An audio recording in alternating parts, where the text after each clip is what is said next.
Hello, it's Kris from Socially Awkward Stitching Society back with another episode for new embroiderers in our series called Machine Embroidery 101. And today we're going to talk about hardware, the kinds of things that get used in the hoop projects and things to watch for when you're purchasing them and different ways you can use them. So I am going to change the angle of the camera so that you're looking at my hands. I shot the last couple videos in a row with this one, so I still have purple hands from dyeing my hair, but I promise it was all on the same day, so I did really wash my hands. But I'm going to change the camera angle so you can see my hands and see these up close as I'm talking about them, and then I'll come back on the screen. Alrighty, back in a jiff. Alright, I have rated my hardware box to show you some of the things that I like to use on my projects. So the first thing I wanted to talk about are called cam snaps. There are other companies that make these, but cam snaps is so well known that it's almost become the generic term for them. So here's how I have mine sorted. These are size 20, and I get them in two different lengths. One is a standard prong and one is a long prong. The long prong is just a little bit longer, the prong on the cap, so that when you are going through, like, say, 2 layers of marine vinyl, this will actually work and go all the way through and hold well. If it's only 1 layer of vinyl or a couple layers of thin vinyl, or maybe vinyl and olefin, then I use the standard prong. And they come in all kinds of different colors. You can get them with little engraved designs on them, and so there's a lot you can do with these. I think I have some. They also have great shapes. If I can grab that one. So there's a heart, and this is what they look like when they're applied. So for each set you have 2 caps, and then you have an innie and an outie,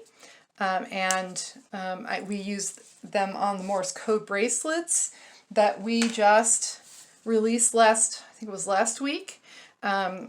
So they make just a really nice way to close things off.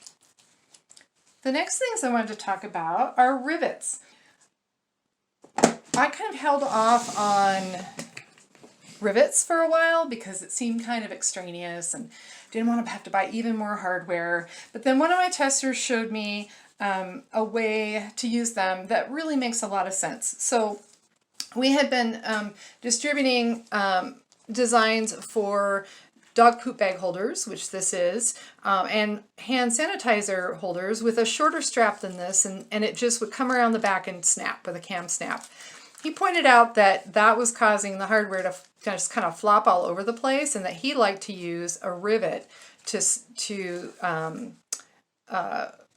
put the strap together to hold the hardware in place. So we just recently came out with long strap versions of all of these, and for folks who had already bought the short strap versions, I reached out to them to try to email them the long strap version for free, because when we make a design improvement, we want everyone to benefit. And that's what got me started with rivets. So the other place to use a rivet,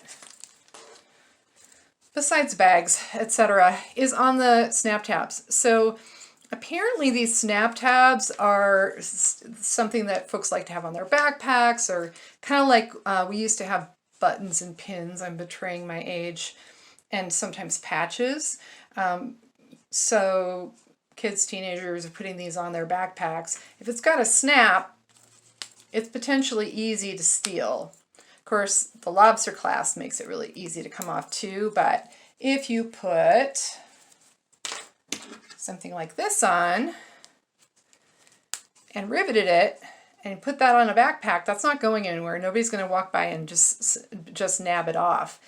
The drawback, of course, is that if you rivet this instead of a snap, you're not getting this off again. So if you're going to use a rivet, I recommend using a really good quality hardware, especially if you're using something like a lobster claw, because you want that to last, and there won't be an easy way to replace it without potentially risking damage and re-riveting. So that's my only recommendation on those. So Cam Snaps also makes their pliers. So this is what I use to attach my snaps. This is a tabletop press that they have. It's less expensive than they have some really big, more industrial ones for people who are doing tons of product with them.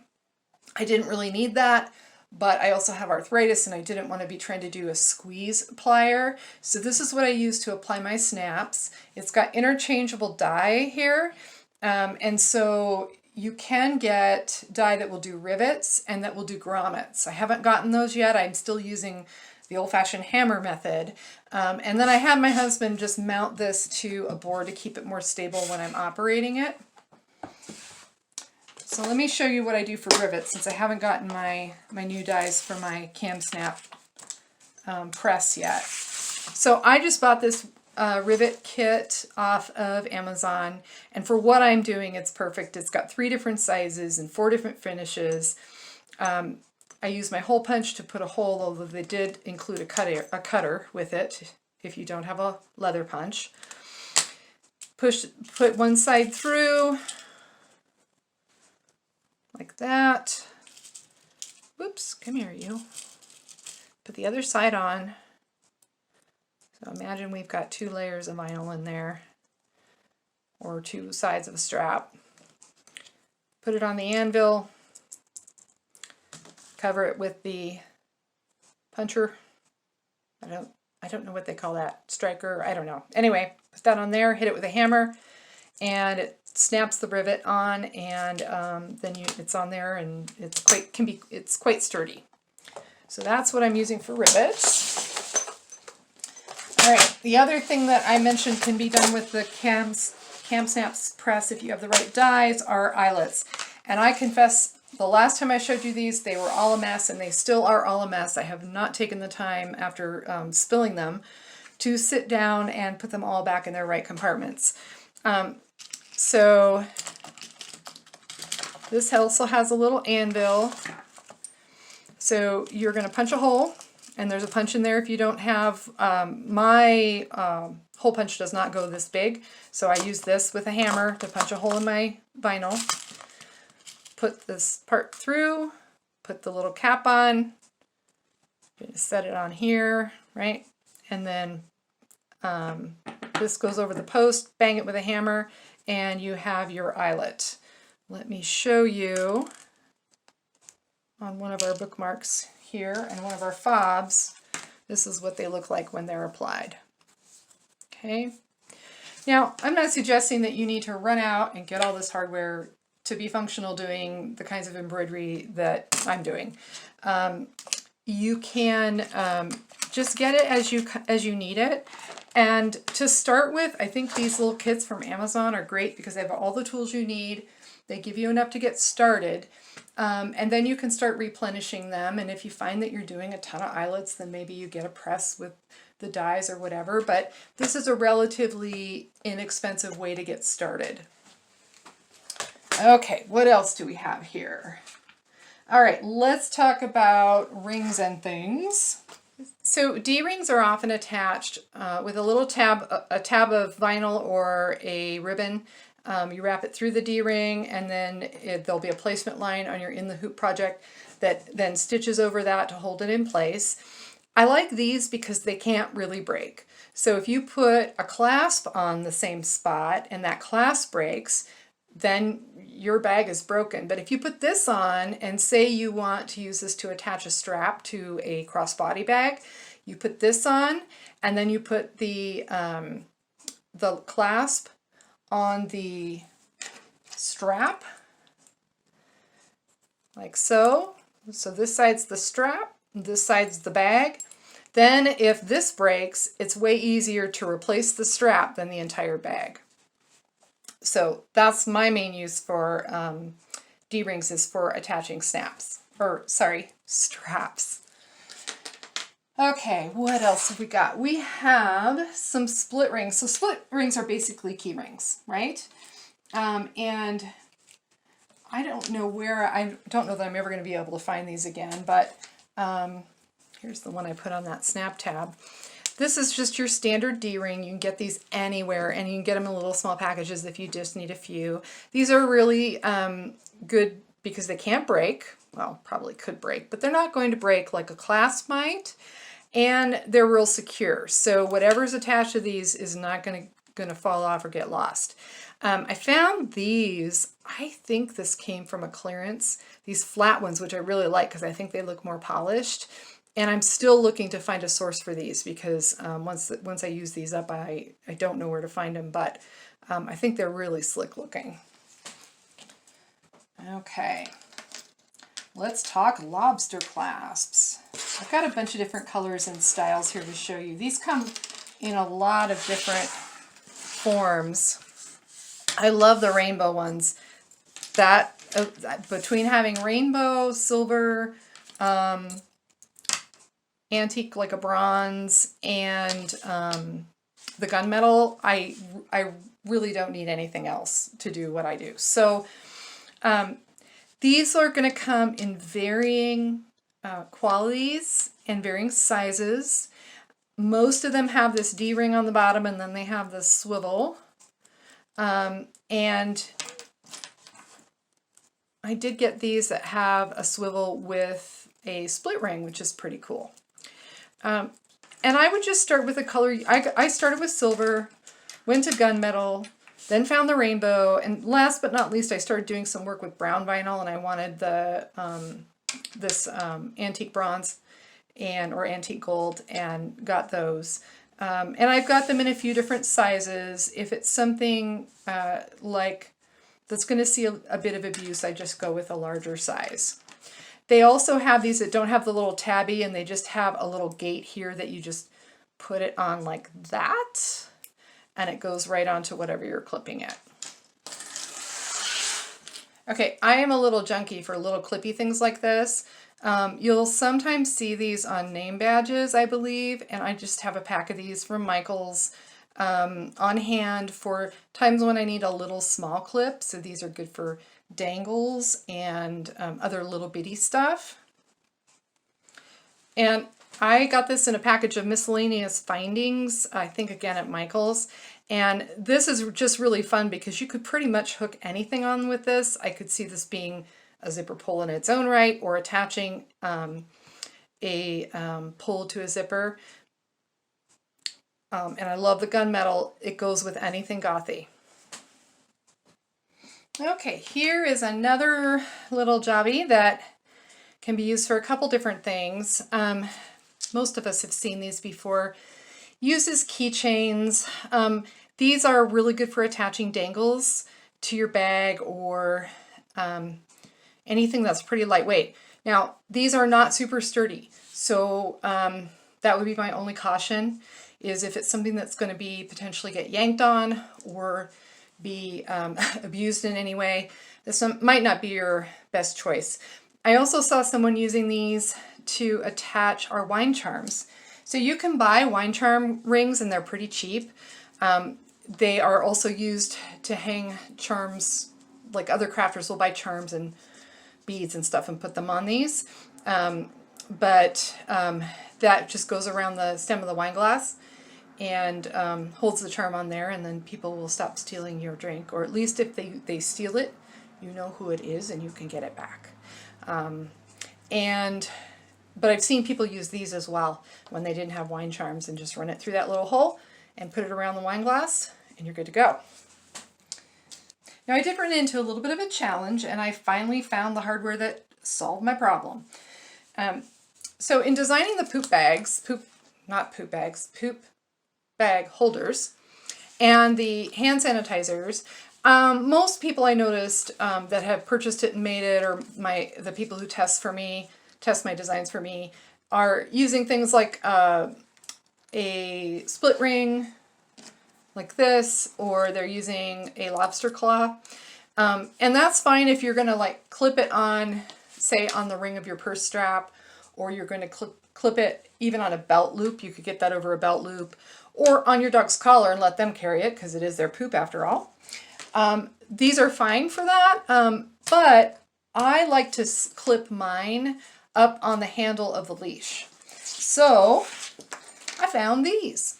These are itty bitty carabiners. They're a little sturdier, I think, than using a lobster clasp, and these will fit over like a leather or a nylon web leash handle, so that you can hook on the doggy poop bag holder where you have control of it. Okay, I'm saving my absolute, I gotta say it, my absolute fucking favorite for last. I got absolutely giddy when I found these on Amazon. Feast your eyes on the beauty of these spikes. So this comes with, this was relatively cheap too. This comes with all these really cool studs, spikes. I mean, there's every size you could want. And I mean, this just makes my heart happy, right? So all these little studs, and all you have to do, it comes with a cutter, but I also I've used my hole punch, my leather punch. You punch a hole, you stick the screw through from the back of whatever it is you have, and then mate it with the stud part and screw it in so it's really secure. And it's a little tricky once you get to a few layers of vinyl, but let me show you what I was able to do. So I took our Goth as Fuck keychain, and I was able to get it through, that's 4 layers plus stabilizer. That's 4 layers of a leatherette vinyl from my embroidery plus stabilizer, and I was able to get it screwed in securely. So these can go anywhere you would use a rivet, anywhere you would use a snap. They can just be decoration, and I think they're so much fun. So a couple other things that are, I guess you would say, could be marginally considered hardware. They're not especially hard, but they're used for these same kinds of projects. A little word about zippers. So this is the typical size and style of zipper that I buy a lot of. I buy these from Zip It, which is on Etsy, and they're super fast, and they have super good deals on these zippers. This is called a number 3. There's also a number 5 zipper that a lot of people use, and it's slightly larger with wider teeth. I mostly use the number 3 just because for zip bags and things that I can fit in the size hoops I'm working with and that I'm designing in, this is usually robust enough. But they also do make some really cool number 5 zipper pulls, and you can get zipper tape and have a lot of fun with like rainbow zippers and that sort of thing. So just be aware that there is a difference in size, and that it will change a little bit potentially how your bag looks and feels. Okay, next, fold over elastic. FOE is what you'll see this called. Here, let me get a color other than green so you can see it. I got this big old bag of different colors from, I got it from Amazon. A lot of this stuff I was stocking up with during the pandemic, and that was just the easiest way to do things without having to go out in public. So, so this is meant to fold over the side of like underpants or something that you're making, and you stitch it on. But these make good closures for in the hoop notebook covers. And they're really nice and stretchy, but they're really attractive as well, and they come in all different colors. So fold over elastic. So the last thing I want to share is the ribbon that I like to use to attach the D-rings and hardware when I'm sewing them into a bag. So this is technically called Grosgrain Ribbon. It's the ribbon that has these ribs in it, It's really strong and durable, and unlike satin ribbon, it's not going to get snagged and it's going to wear really well. This is a cheaper one. I bought a bag of different colors, again from Amazon, and that's what I would recommend when you're just starting out and you haven't really settled into your groove of what colors you're going to be working with and you haven't built up a stock. Just getting the assortment packs of this stuff from Amazon or Michael's or wherever you can find them is really a good way to go. You don't need a lot. I mean, for a bag, seriously, you'd need like maybe that much, right? For each tab. So you don't need a lot. And having that color flexibility really, really helps with your creativity and helps you get things done. I do also keep satin ribbon around.